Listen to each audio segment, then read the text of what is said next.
What is up? It is Thursday, so that means it's time for another LaxFactor Lacrosse Show. We're going to stop calling this the weekend update, and we're going to stop calling it the Thursday preview, and we're just going to do a show and talk about whatever the hell we want to moving forward here. There's a lot of games that are being played on Mondays through Wednesdays, so we can talk about those now, which is what we're going to do today, and then there's the games that we want to talk about that are coming up, so we're going to do all of that. I'm going to dive first into dissecting Towson and Loyola, and I'm going to do it quickly and efficiently here. Towson beats Loyola, number one Loyola, 12-10 at Towson, and Towson comes in 7th in 3-0, and Loyola comes in number 1 at 3-0, so Towson improves to 4-0, Loyola 3-1.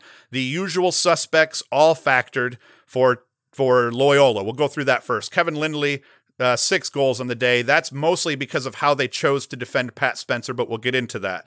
Pat Spencer, 1-4 on the day. So he had a good day, but they kept him out of the goal scoring column as much as possible. Chase Scanlon, semi-bottled up, a goal and 2 assists, and Olmstead, 1-1.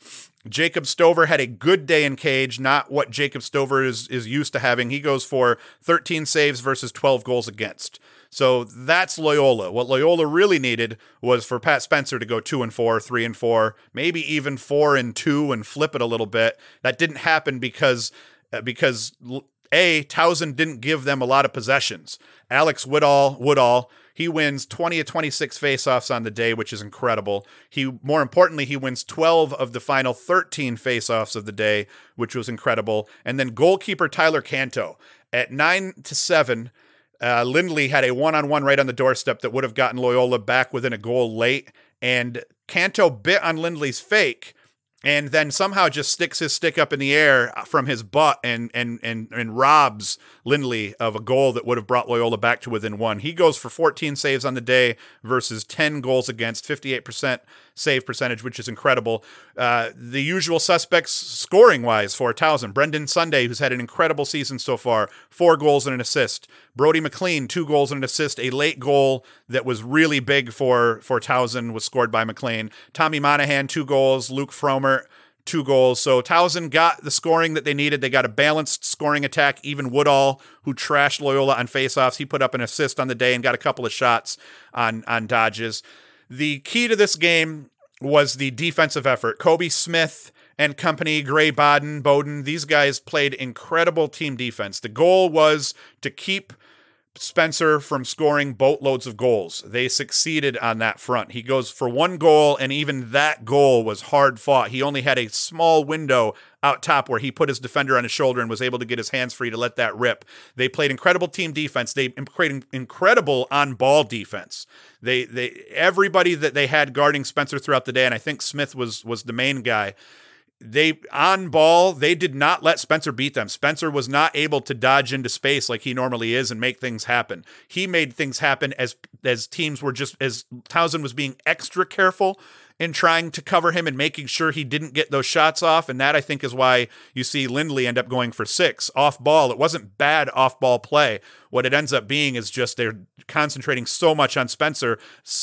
Guys like Lindley that are sneaky little dudes, they're going to be able to get free a little bit more effectively in these games where all the focus is going to stop that Tuarton candidate.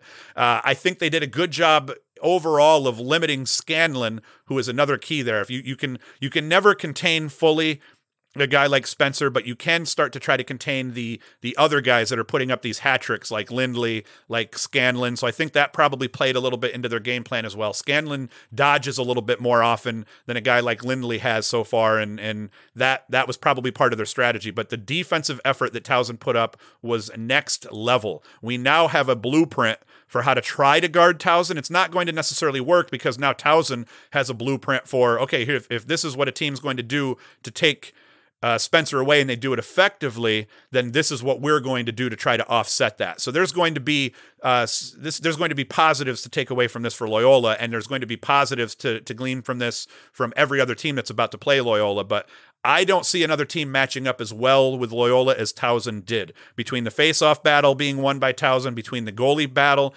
being won by Towson, and then just the overall team defense, they played incredible.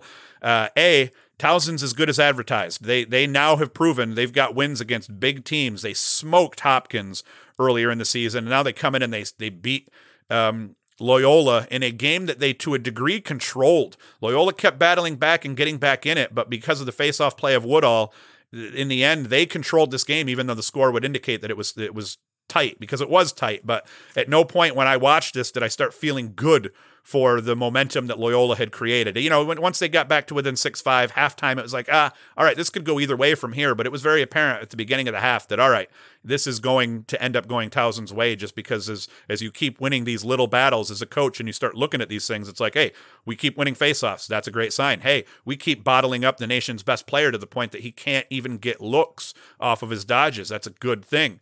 So in the end, Towson played one of the best games defensively that I think we're going to see a team play all year. Hats off to them. Hats off to that game plan, and hats off to the players for executing it flawlessly. And Loyola's going to be fine. They're going to battle back, and they're going to figure this out. But great game, exciting to watch. And let me just say, too, LSN, they did an incredible job of covering this game.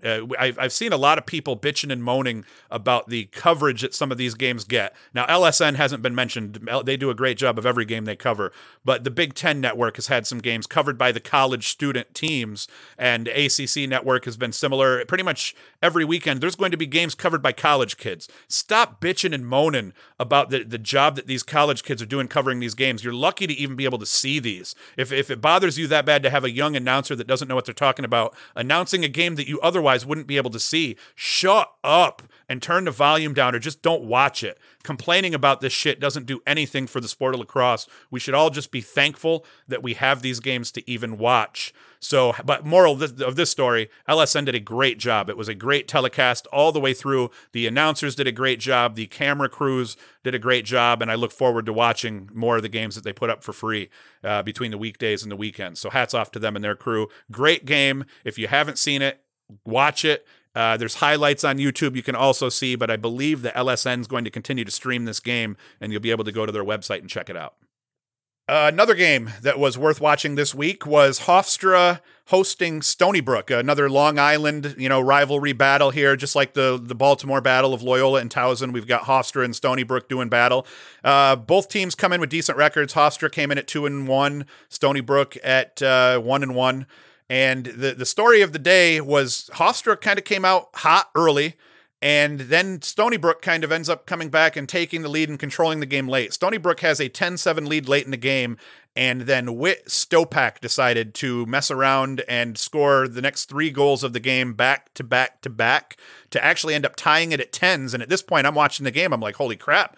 Hofstra is going to come back, take this momentum, and win this game. And then it was less than a minute later, and Hahn scores another goal. I believe it was Hahn that scored the game winner, and he scores another goal a minute later to give Stony Brook the 11-10 lead, and that's all she wrote. Hofstra did get a couple of looks late, and they got a shot off with about 3 or 4 seconds left that went wide, and that was the ball game. No other looks after that, but hard-fought game by both teams. I've been kind of looking at both of these teams wondering where do they really stand, and it's still hard to tell, but both of these teams are capable of beating anybody on any given day. Whit Stopak goes for 4 goals on the day for Hofstra. Ryan Kennard goes for 2 goals, and Ryan Tierney for Hofstra. He's one of their big cats. He only goes for 1-1, so he was bottled up and quieted down in this one. And that's you try to take away a team's best player, and Tierney is one of Hofstra's best players, certainly offensively. So Stony Brook was successful in limiting him, and that was key to their victory.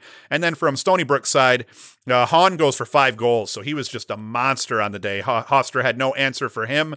And Patrick Cash, I'm not even going to pronounce it, a dude named Patrick, number 91 for Stony Brook. He goes for 2 goals, and Tom Dugan goes for 2 goals as well. And goalkeeping, mediocre. I'd say Ballinger for Stony Brook. He wins the battle in the end because he comes up with 9 saves off 10 goals against, and Casey for Hofstra, 8 saves on 11 goals against. So mediocre play overall, but it was a decent telecast put up. So that was number 1. This is another one of those small market games that, when I was getting ready to watch it, I wasn't sure if it was going to have highlights. It did. So the team that did the telecast, they did a great job once again. And you're going to see me doing this more, praising good telecasts or okay telecasts simply because I'm sick of listening to people bitch and moan about the telecasts. But in the end, great game. You can probably hit up either of these teams' websites and go back and watch the full game if you wanted to, and we've played some highlights here. So hats off to Stony Brook. They now sit at 2-1. They win this Long Island battle, and both teams moving forward, we'll see how they do long term. Another excellent game that you may have missed was Hartford and Marist. Marist went on the road to play Hartford. Hartford came in at 0-2, Marist at 1-1. And Hartford controlled early at home, and they controlled the game often. It wasn't until late in the game that Marist finally came back and they got their final lead of the game. Marist ends up winning the battle 14-13. Ty Thompson, he's a guy to watch for Hartford. The kid's incredible. He goes for 3 goals and 4 assists on the day, so he was impossible to stop. Hunter Kraus for Hartford is good for 3-1, and Dylan Jinks goes 2-2. Owen Tripetta, he's 2-1. So Hartford had very balanced scoring throughout. And we got another Tierney for Marist. Joe Tierney for Marist, he's 3-1. Jake Weinman for Marist goes 3-0. Michael Smith 2-0. Hunter Embury 1-2. Jojo Pareca 1-2. It was a very balanced attack, pretty much for both teams. The one thing that was not strong in this game from either team was goalkeeping. Both goalkeepers saved the ball at less than a 40% clip. We had 7 saves for Hartford and 8 saves for Marist. So goalkeeping was not a strong suit, but I watched this game from start to finish. Telecast just had camera work, no replays or anything like that, but it was very interesting. It was a very close game. Every time Hartford would get a 2-3 goal lead, Marist would chip back in it and stay within 1. And that ended up being the key, was Marist always had an answer for every run that Hartford put together. And then in the end, when they were down by a goal, they were able to string those 2 goals together to get them that victory in the end. So another great game, and both of these teams worth watching, albeit, So now we get into the calendar. Games to watch this weekend, games that I'm going to watch and probably want to talk about as they happen. Richmond hosting Duke. This wasn't on my radar earlier in the year outside of wondering if maybe Richmond was going to be that team to give Duke that early season loss. Now after they play Maryland tough, they're sitting at 3-1. They got a 9-8 win over Notre Dame last weekend. Richmond is a team to watch, and Duke is always a team that's susceptible to losing games, in February and early March. So this one has a whole different level of meaning now, and I like the Spiders' chances, although, once again, Duke is kind of the wounded dog. A lot of these bigger teams that have lost and been upset a little bit, they're going to play. I hope that they're going to learn from that, or I assume they're going to learn from those early season losses. And if that's the case, that won't sit well for Richmond. But the Spiders are playing lacrosse, so this is now going to be a very interesting battle. Friday night, 7 p.m. on the Watch ESPN app. So be sure to watch that game. Another big game that I'm interested in is North Carolina hosting Denver after playing in their terrible field last weekend, the football stadium that was just god-awful. North Carolina is going to open their lacrosse and soccer only facility at 11 a.m. against Denver, and that game also streamed to the Watch ESPN app. This is going to be a good one because these are 2 very evenly matched teams. These are 2 teams that, based on their early season schedules, you're not sure where they stand in the larger scheme of things, but you know that they're going to do battle. So I like North Carolina at home opening the new facility, but Denver, I also like Denver to play the spoiler. So I'm not going to predict this one, but it's going to be a hell of a game. Be sure to tune into that. Another one, Syracuse, Virginia. This has to be the game of the week. In my opinion, it's the game of the week because I'm a Syracuse fan, but Syracuse hosting Virginia at the Dome. Very evenly matched teams. Virginia has the offensive nod. They can go 8 deep offensively. Guys can kill you 8 guys deep on that Virginia squad. Attack-wise, Virginia's superior. Midfield-wise, I give Virginia a slight nod to the Syracuse midfielders without Dordovic playing, and that's going to factor well for Virginia. Both teams have goalies that are playing hot right now, so that's going to factor, and I think that's going to kind of wash unless one of those goalies has a bad game. Syracuse is really good at making mediocre to great goalies look great all the time, though. Syracuse is terrible at shooting the ball the last few years, so that might play into Virginia's favor. Where I like Syracuse's chances is on the defensive side of the ball. Despite how good Virginia's offense is, Syracuse's defensive midfield has played tough, and in the last 2 games, Syracuse's defense has showed up and played well. So I do like the matchups that Syracuse has on defense against the attackmen for Virginia, and I like Syracuse's chances of bottling up a little bit and quieting Virginia's defensive midfielders, but a lot of that's going to come down to Drake Porter. Can Porter make saves where defensive midfielders lose those battles to Dox Aitken and some of the other midfielders and Conrad? If he can, and he can come up with a couple of big, not necessarily doorstop saves, but saves on time and room shots that would normally be goals for Virginia, that's going to be key for Syracuse. So very evenly matched. I predict this ends up being within 2 goals. It can go either way, even though I hope Syracuse is the one to win it.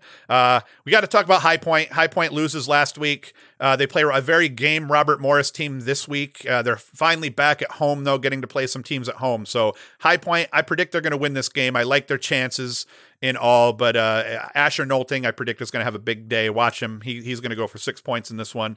Penn State hosting Penn. They want to get back in the win column after dropping that game to Yale. I predict they're going to beat up Penn badly. I don't think that would be the norm. I think Penn's a solid team, and they play excellent team lacrosse throughout, but I think Penn State is going to be angry after that loss to Yale. I think they're going to be confident also after only losing to Yale by a goal or 2, so that's going to be huge. Loyola right back playing Holy Cross at home. They're going to beat Holy Cross up bloody. That's going to happen.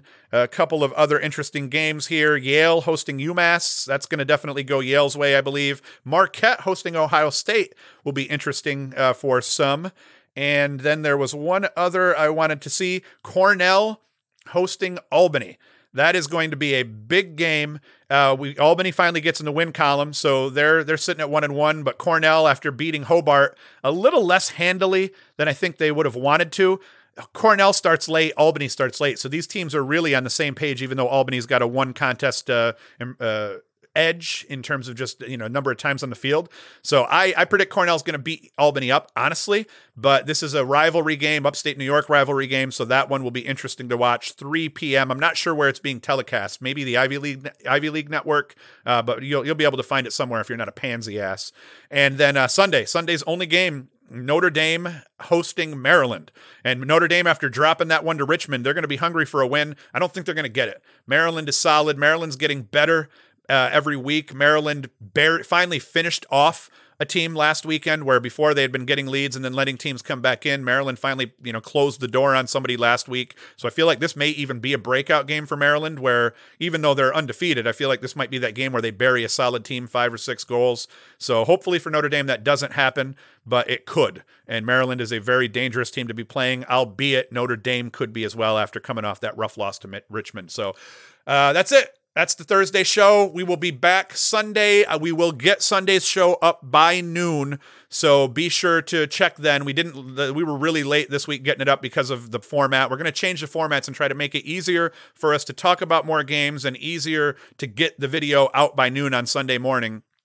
But as always, be sure to like and subscribe. Be sure to hit the notification bell so that you are notified when we put out new videos. We're approaching 3,000 subscribers, so I suspect we'll get there this weekend. I can't thank you all enough for helping us get to that plateau. And that's it. Enjoy your weekend of lacrosse. I know I'll enjoy mine. And peace.